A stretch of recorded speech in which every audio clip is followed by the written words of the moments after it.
afternoon. My name is Andrew Schultz, and I'm the chair of the Board of Ethics and Campaign Practices.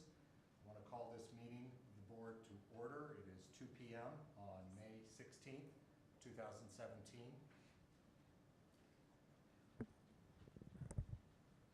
I was hoping nobody could hear me, but now everybody can.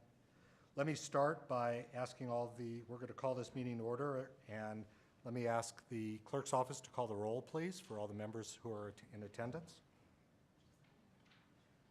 Rex Throckmorton. Present. Barry Machine. Here. Eric Garcia. James Breen. Here. Joseph Scott. Here. John Plate. Here. And Chairman Andrew G. Schultz. Here.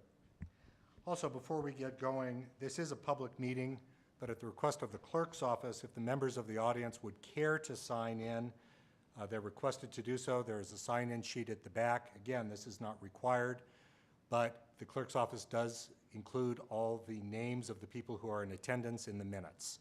So if you care to be noted in that manner, please sign in the back. We're here today, we have an agenda. I trust all the members of the committee have had the opportunity to review it. Are there any additions or corrections to the agenda? If not, let me ask for a motion to approve today's agenda. So moved. Okay. Is there a second? Second. All those in favor, please indicate by saying aye. Aye. All right, the agenda is approved.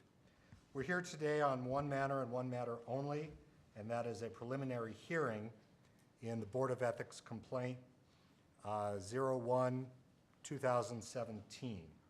Carlos Villanueva versus Edward Eddie Aragon.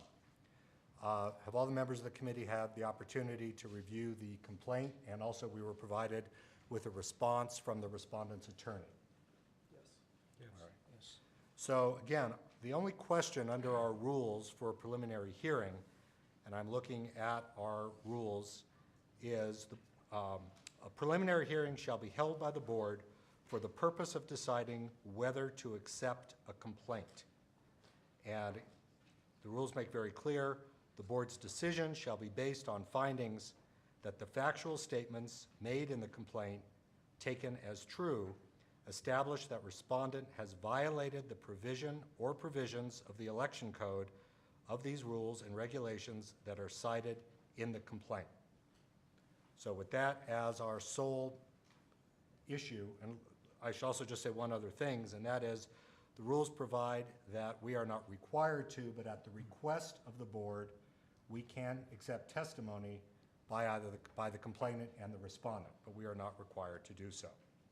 So let me open up first for discussion on this limited matter for the purpose of the preliminary hearing as to whether the board wishes to accept this complaint. If we do accept this complaint, it would be set for a hearing at a later date.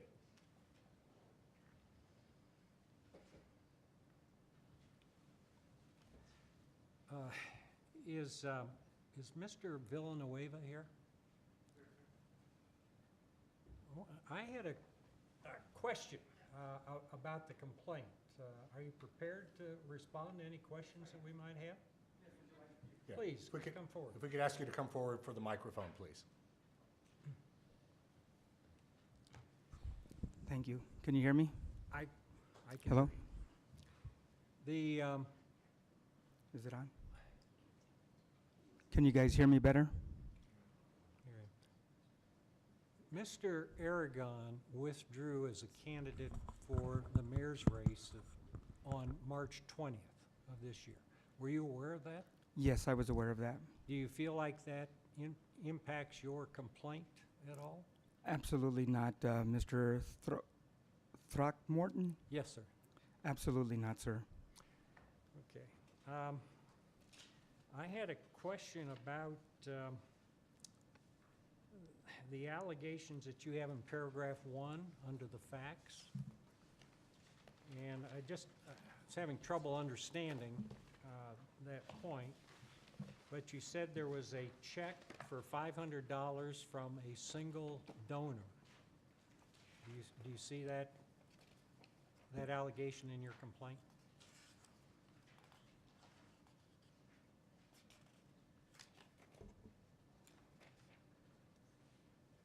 Yes, I do see that. Okay.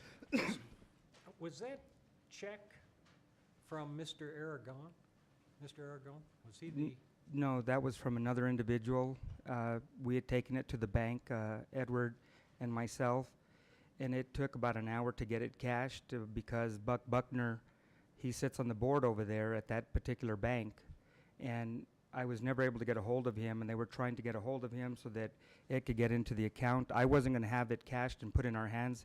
However, subsequently, they did cash that check and gave Mr. Aragon $500 in cash. okay. Do you know the name of the donor?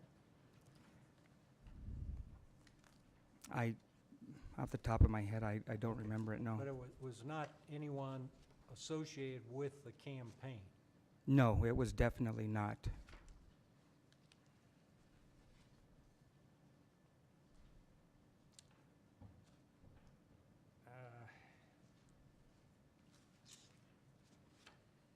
It looks, if I'm reading your complaint correctly, in paragraphs 2 through 8, what you seem to be saying is that the campaign, Mr. Aragon, did not maintain adequate records showing contributions and expenditures.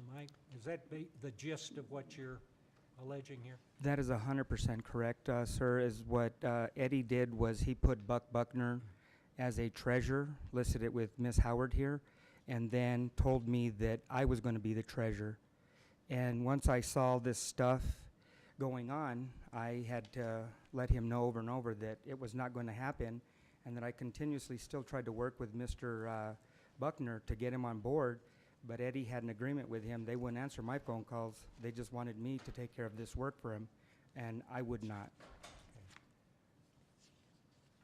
Now, I don't see anything in the complaint alleging that Mr. Aragon failed to file required reports with the clerk while he was a candidate.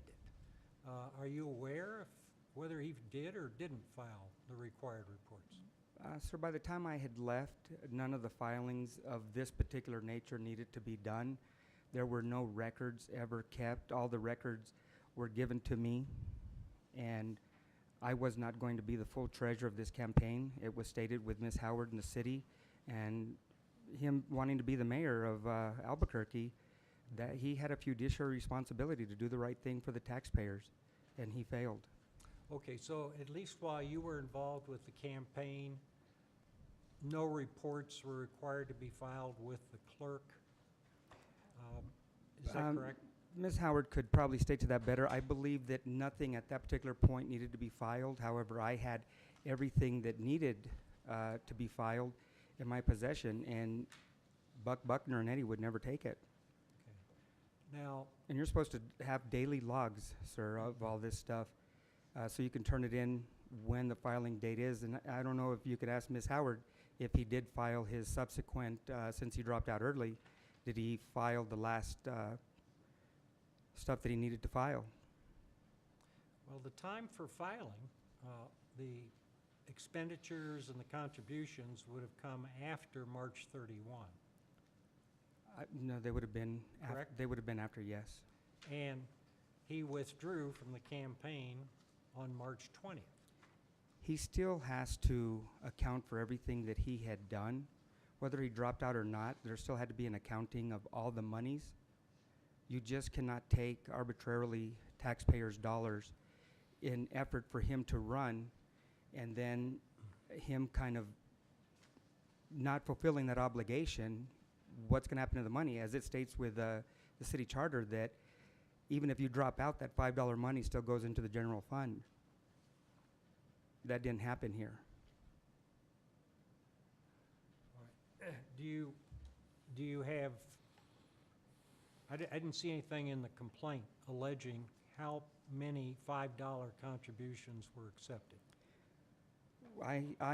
At the time that I filed that complaint, this was also brand new. I have all the subsequent records here, all the charts that were taken care of, and the list of expenditures that Eddie was going to go ahead and use for his own radio station.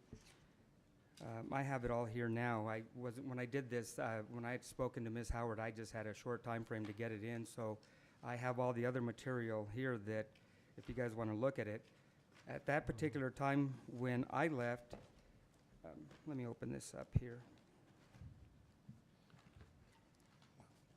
We need to limit it. I- Sir, we need- That's we- not necessary. Yeah, It's not necessary. for purposes of this hearing, we need to limit our discussion and your comments to the allegations that you put forward in your complaint.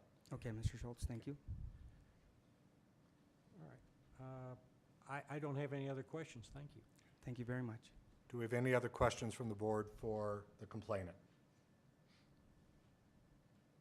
All right, thank you, sir. Thank you. Are there any questions that anyone, is Mr. Aragon or a representative of Mr. Aragon here? Great, thank you. Yes, my name is Roy Estes Jr., Edward Aragon Jr.'s attorney. His legal name is Edward Aragon Jr. Okay. So just to make it clear, I'm sure he doesn't want any confusion, even though it wasn't named in the complaint. No, understood. And before you get to the podium, sir, does anyone have any questions for the respondent?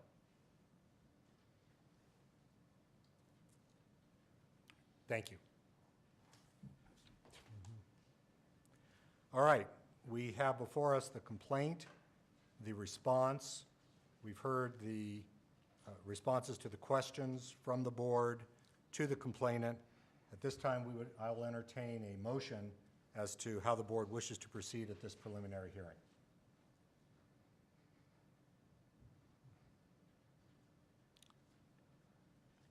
Well, it seems to me the complaint could probably have been drafted a little better. But I recognize that Mr. Villanueva is not a lawyer, and this is an administrative proceeding. And it seems to me there are probably enough allegations in the complaint to warrant a hearing on an evidentiary hearing, as I see it. I've got troubles with the complaint, but I think there are some allegations here that would indicate a violation of the election code, and we should probably set it for hearing. Okay, so, Mr. Throckmorton, is that a motion? That would be my motion. All right. Is there a second to that motion? I second. All right. Is there any discussion to that motion? All right. All those in favor of the motion, and the motion is that we move forward past this preliminary hearing to an evidentiary hearing on the merits of the complaint. All those in favor of the motion indicate by saying aye. Aye. Are there any opposed? Motion is unanimous, so I'll ask the city clerk if we can schedule that hearing within the time frame allowed by our rules.